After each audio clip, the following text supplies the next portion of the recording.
అందరికీ నమస్కారం అండి. ఈరోజు మాట ఏంటంటే, నాకు ముచ్చటైన విషయం ఒకటి చూశానండి. నేను వైజాగ్ స్కూల్ పిల్లలు అందరూ యూనిఫామ్ వేసుకుని ఉన్నారు.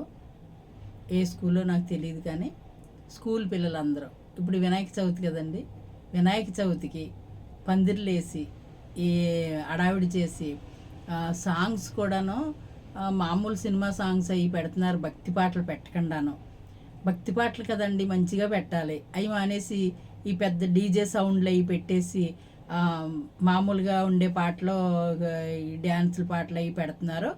అలాంటి డిస్టర్బెన్స్ అయిపోతుంది మాకు. మా చదువులకి ఇబ్బంది, మా ఇంట్లో పెద్దోళ్ళు పేషెంట్లు ఉంటే ఇబ్బంది పడుతున్నారు. మా తాతగారికి మా నాన్నమ్మకే బాగోలేదని ఒకళ్ళు, మా ఇంట్లో పెద్దోళ్ళకి బాగోలేదని ఒకళ్ళు, మా చుట్టుపక్కల అందరూ డిస్టర్బెన్స్ అయిపోతున్నారని ఒకళ్ళు.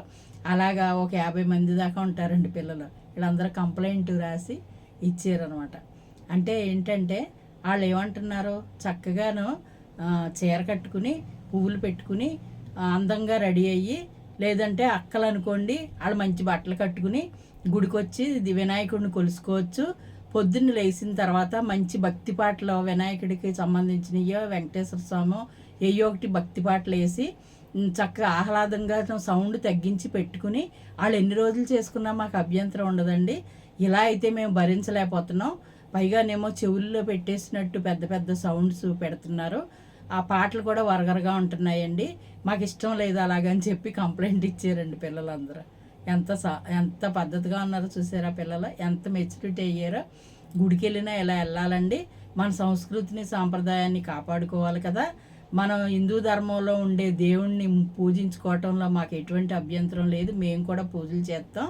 ఈ పిల్లలందరూ ఇలా చెప్పుకొచ్చారు. నాకు నిజంగా ఆ వయసు నుంచి ఆ పిల్లలకి అటువంటి కల్చరు, ఆ భావాలు వచ్చినాయి అంటే చాలా మంచిది కదండి. శుభంగాను భావించాను నేను. చాలా సంతోషం వేసింది నాకు. మనం ఏమనుకుంటాం, ఆ పాటలు పెడుతున్నారు, మనం పెద్దోళ్ళమే కొన్ని వీడియోలు కూడా చేసాం, ఆ సౌండ్స్కి అయ్యి ఇబ్బంది పడుతున్నారు. అలాగే నేను అస్తమాను చెప్తూ ఉంటాను, ఆ డీజే సౌండ్లు పెడుతుంటేనండి గుండెకాయలు ఇలా ఇలా ఉన్నట్టు ఉంటున్నాయి. మామూలు వాళ్ళకి ఎలా ఉంటున్నాయంటే పేషెంట్లకి ఎలా ఉంటాయండి. అందుకని ఇళ్ల మధ్యలో చేసుకునేటప్పుడు కొంచెం జాగ్రత్తగా మామూలు సౌండ్ పెట్టుకుని చేసుకోవటంలో తప్పే ఉందండి. భగవంతుడు సంవత్సరానికి ఒకసారి చేసుకుంటారు, కానీ అది కొంచెం పరిధి దాటకుండా ఆ పిల్లలు చెప్పినట్టు ఎవరికి ఇబ్బంది లేకుండా చేసుకుంటే ఎవరికి ఎటువంటి ఇబ్బంది ఉండదు కదండి. మీరేమంటారు చెప్పండి.